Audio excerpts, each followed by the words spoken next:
अस्सलाम वालेकुम। आज हमने देखना है कि फ़ंक्शन की डेफ़िनेशन क्या होती है, फ़ंक्शन की एग्ज़ाम्पल्स देखेंगे कुछ और फ़ंक्शन को थोड़ा स्टडी करेंगे कि फ़ंक्शन में कौन-कौन सी चीज़ें पाई जाती हैं। सबसे पहले हम देखते हैं कि फ़ंक्शन की जो है वो डेफ़िनेशन क्या आती है। तो फ़ंक्शन होता है हमारे पास a function F from a set X to a set Y. Function असल में हमारे पास दो सेट्स के दरमियान एक रिलेशन होता है। किस तरह का रिलेशन होता है वो हम देखते हैं। अब ये जो लिखा हुआ है इसको हमने कैसे पढ़ना है। अ फ़ंक्शन यहाँ पे अगर हम लिखा है कि a function from a set X to a set Y, अगर हम इसकी जगह ये लिख दें F from X to Y तो और लिख दें साथ में कि एक्स और वाई हमारे पास दो सेट हैं, तो ये हमारे पास फ़ंक्शन की डेफिनेशन के लिए एप्लीकेबल है। यानी कि हम इसको लिख सकते हैं अ फ़ंक्शन, उसके बाद F from X to Y. इसको हम इस नोटेशन को हमने पढ़ना है from F from X to Y is a rule or correspondence that assign to each element x belong to capital X, a unique element y belong to y। अब हम देखते हैं कि इसका मतलब क्या है। असल में हमारे पास दो सेट होते हैं, एक सेट होता है x और एक सेट होता है y। हम कहते हैं कि जो हमारे पास सेट x है वो हमारे पास फंक्शन की डोमेन है, और जो हमारे पास सेट y होता है ये हमारे पास फंक्शन की कोडोमेन होती है। डोमेन और कोडोमेन के ऊपर नेक्स्ट लेक्चर में as soon as possible upload करूँगा, ठीक है। तो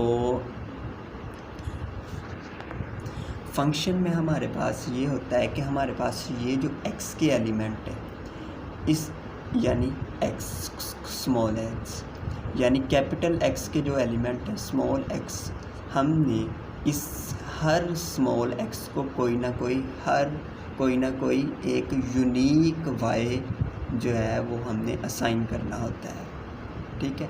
इस फंक्शन में दो मेजर पॉइंट्स हैं। एक तो हर एक एलिमेंट को कोई ना कोई एक यूनिक एलिमेंट y हमने असाइन करना है। तो कोई भी ऐसा फॉर्मूला जिसमें हम एक एलिमेंट को कोई एक यूनिक एलिमेंट हम असाइन करें तो वो हमारे पास क्या होता है, हमारे पास वो एक फंक्शन होता है। This set x is called the domain of function f। Capital X जो हमारे पास एक सेट की फॉर्म में हमारा एक सेट है वो हमारे पास क्या होगा, एक वो फंक्शन की डोमेन होगी।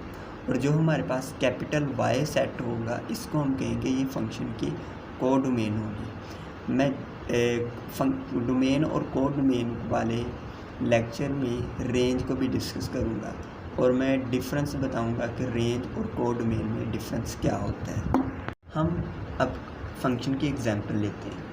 मैंने क्या किया है, मैंने एक सेट x लिया है, ठीक है, और उसके कुछ एलिमेंट्स लिखे हुए हैं 1 2 3 एंड 4। इसी तरह मैंने एक सेट y लिया हुआ है और उसके कुछ एलिमेंट्स लिखे हुए हैं जैसे a b c and d।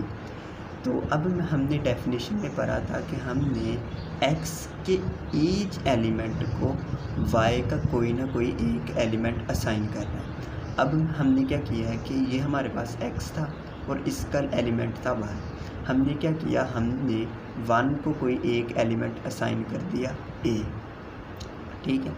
हमने क्या किया, हमने 2 को कोई एक एलिमेंट असाइन कर दिया b। इसी तरह हमने 3 को कोई एलिमेंट असाइन कर दिया c, 4 को एलिमेंट असाइन कर दिया d। तो हमारी जो फंक्शन की डेफिनेशन थी वो फुलफ़िल हो गई, यानी कि हमारे पास जो ईच एलिमेंट को हमने क्या कर दिया है, कोई ना कोई एक वैल्यू असाइन कर दी।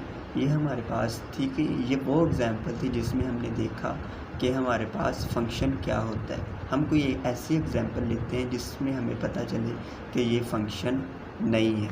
अब यहाँ पे मैंने लिखा हुआ है कि y is equal to F of X. ये हमारे पास आइलर एक साइंटिस्ट था, एक मैथमेटिशियन था जिसने ये नोटेशन ड्राइव की थी और इंट्रोड्यूस करवाई थी। उसने इसको कैसे पढ़ना है, y is equal to F of X. Means कि अगर हम x को कोई वैल्यू असाइन करते हैं तो हमें कोई ना कोई वैल्यू y मिलती है। इसको हम डोमेन और रेंज वाले लेक्चर में इसको हम स्टडी करेंगे कि हमारे पास ये नोटेशन किस तरह यूज़फुल है हमारे लिए। अब नेक्स्ट हम एक एग्ज़ाम्पल ली है और इस एग्ज़ाम्पल से हम समझते हैं कि हमारा ये एग्ज़ाम्पल किसी फंक्शन की है या नहीं। मैंने क्या किया है, मैंने x के कुछ एलिमेंट्स लिखे हैं और y के कुछ एलिमेंट्स लिखे हैं। ठीक है, x के एलिमेंट हैं 1 2 3, y के एलिमेंट है a b c and d। ठीक है, मैंने कहा कि हमने डेफिनेशन में पढ़ा था कि हमने x के हर एक एलिमेंट को y का कोई ना कोई एक एलिमेंट जो है वो असाइन करना है। अब देखिए x का जो एलिमेंट था वो 1 था। अब 1 को दो वैल्यूज़ असाइन हो गई, एक वैल्यू a असाइन की है और उसी 1 को हमने एक वैल्यू b असाइन की है। अब 1 को कोई ना कोई वैल्यू तो असाइन हो रही है लेकिन वो यूनिक नहीं है, वो दो वैल्यूज़ हैं।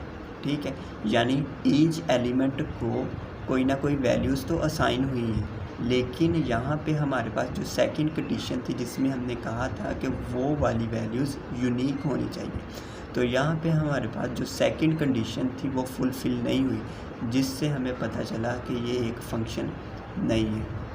हमने एक और एग्ज़ाम्पल ली है, मैंने कुछ एलिमेंट्स लिए हैं और y के कुछ एलिमेंट्स लिए हैं और मैंने क्या किया है, मैंने x के हर एलिमेंट को y की कोई ना कोई वैल्यू असाइन की है।